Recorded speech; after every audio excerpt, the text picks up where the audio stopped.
This morning, I want to talk to those who keep bumping their head against the wall, who keep trying hard but somehow keep coming up short. Those who right now are feeling a bit frustrated, maybe even discouraged, and silently question whether it's worth pursuing this idea, this business, this prospect, this man or woman for a day, or this dream that you have in your head and your heart any longer. I'd like to use one of history's greatest failures to encourage you to keep your head up. The one who said, courage is going from failure to failure without losing enthusiasm. This guy was a failure at school. He performed poorly in every subject except for history and English composition. He had a speech impediment and suffered terrible nervousness when asked to speak. His goal was to attend the Royal Military College, but failed to pass the entrance exam. He mustered up the courage to take it again, and once again failed. Down, but not out, he brought in reinforcements, a military tutor, and he finally qualified the third time. But not for the infantry as he desired, only for the cavalry class, which had lower standards. When he began in politics, he suffered a setback after setback after setback. It took him 8 years before he gained a cabinet position, and 3 more before he became First Lord of the Admiralty, which is kind of like the U.S. Secretary of the Navy. In this position, he led an amphibious assault during World War I against the crumbling Ottoman Empire. It was a disaster, one of the greatest by any military leader in all of history. 250,000 lives were lost in that campaign, and so was the reputation of his nation. They were humiliated. He was immediately dismissed from his cabinet position, excluded from the War Council, and not allowed to have any further involvement within the administration of the war.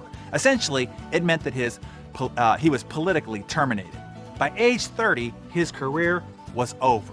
But this is also the guy who said, success is never final, failure is never fatal. It is the courage to continue that counts. And continue he did. 2 years later, he became the Minister of Munitions, then subsequently Secretary of State for War, Secretary of State for Air, then Secretary of State for the Colonies. And it was this man of great resilience that the British people relied upon during their darkest hour. During World War II, Nazi Germany was trying to bomb Britain into oblivion during what they called the London Blitz, from the German word Blitzkrieg, which means lightning war. Relentless, around-the-clock bombing from September 1940 to May 1941. Nearly 2,000 people were killed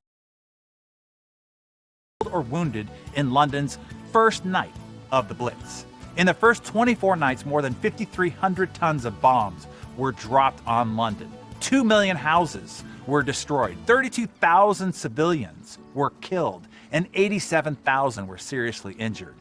A poll calculated that the civilian morale in many areas was zero. One observer claiming that everyone looked suicidal. Only half the population even expected Britain to fight on. That's when the man, trained by repeated and fantastic failure, took to the pulpit to rally his nation, saying, "We shall go to the end.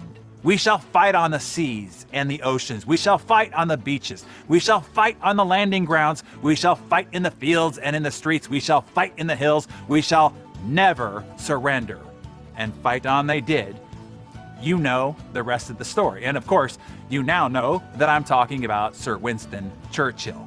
And get this, even after single-handedly turning around the morale and will to continue to fight that ultimately resulted in Germany surrendering, and a hero to his country and to all of Western civilization, on July 1945, Britain held its first general election in a decade, and Churchill, along with his Conservative Party, was voted out of office in a landslide defeat delivered by the Labour Party.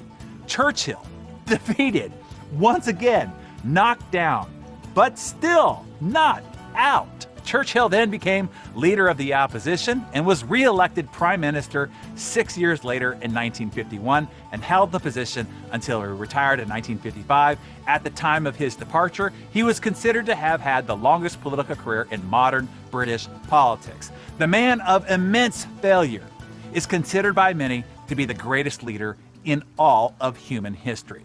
In 2002, he was voted above Shakespeare above Darwin, and above Brunel to be the greatest Briton to have ever lived. So let the young man who was mercilessly ridiculed, perpetually nervous with a lifelong speech impediment, who almost couldn't even make it into military school, speak to you this morning. He would tell you, if you are going through hell, just keep going.